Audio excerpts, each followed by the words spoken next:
The secret to making your drawings look just right, and why it has nothing to do with talent.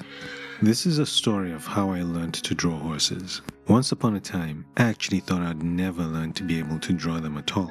Back when I was just starting to draw, horses just looked so complicated and so intimidating. I asked myself, if I can't even learn to draw human beings that walk on 2 feet, then how would I be able to manage an entire horse that moves with 4 legs? And even as I learned to draw the human form, drawing horses still appeared to be out of reach, as though I didn't get any closer to being good enough to start drawing them. Let me know if this sounds familiar. You start learning to draw, but then you quickly realize that you're no good at all.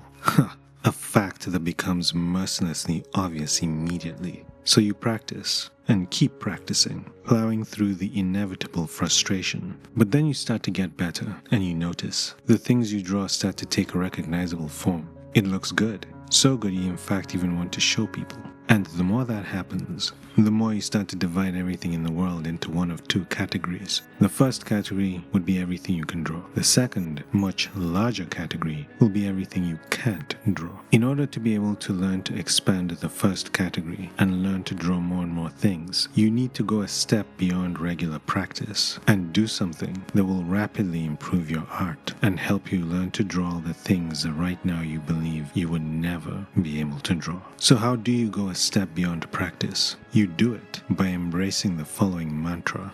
Learning to draw is all about technique over talent.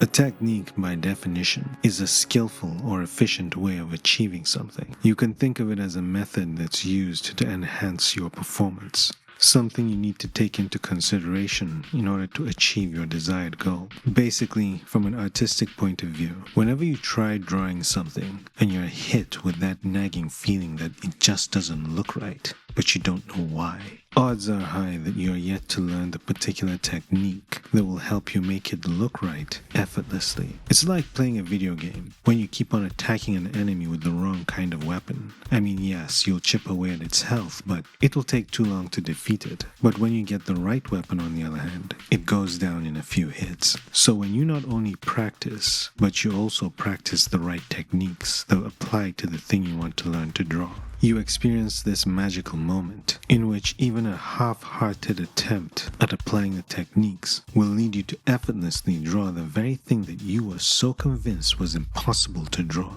But not only that, it will also look so right. Right in a way that you are convinced was something unattainable. And with your newfound power acquired from the techniques you learned, the category of things that you can draw suddenly undergoes this explosive expansion. You get excited that your artistic skill has switched gears and your creativity goes into overdrive. There is just one problem though, and that would be the barrier in between you and learning new techniques. And that barrier is fear.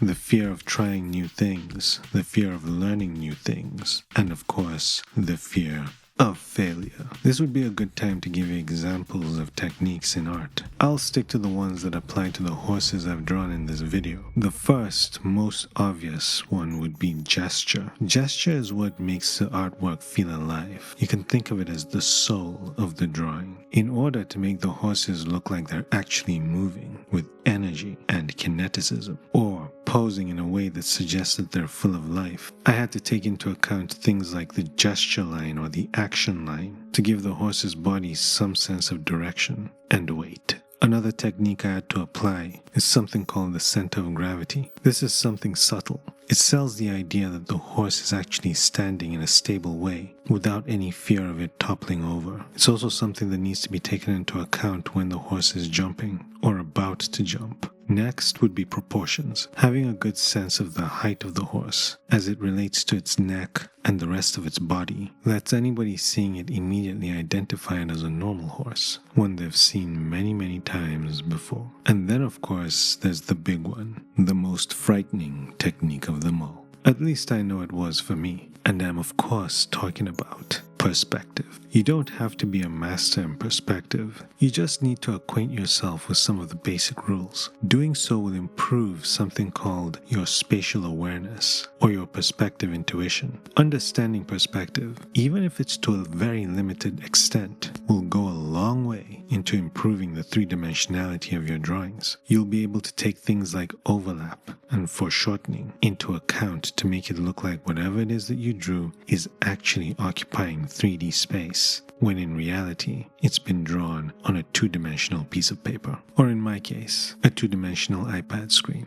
I use Procreate, by the way. And finally, line work. A drawing really is, at the end of the day, just a bunch of lines. And the whole process of improving as an artist can be summed up as not only knowing where to put the lines, but also knowing how to put them down. There are other techniques that I haven't mentioned because they don't really apply to this video, plus I haven't learnt them thoroughly anyway. These include shading, lights and shadows, texture, color theory, and I'm sure the list goes on and on. This brings us back to how I learnt to draw horses. I realized that with the right technique applied to the right thing in the right way, anything is possible. And because of this, I now vow to never stop expanding the category of things that I can draw by overcoming my fear of failure and learning new techniques whenever I practice regularly. For when you place technique over talent, your practice may not make you perfect, but it will guarantee progress. Alright, and that's it. To say any more, quite frankly, would mean to beat a dead horse, because I believe I made my point. I hope you take my advice to boost the horsepower of your artistic skill, and with that, I shall mount my horse and gallop away.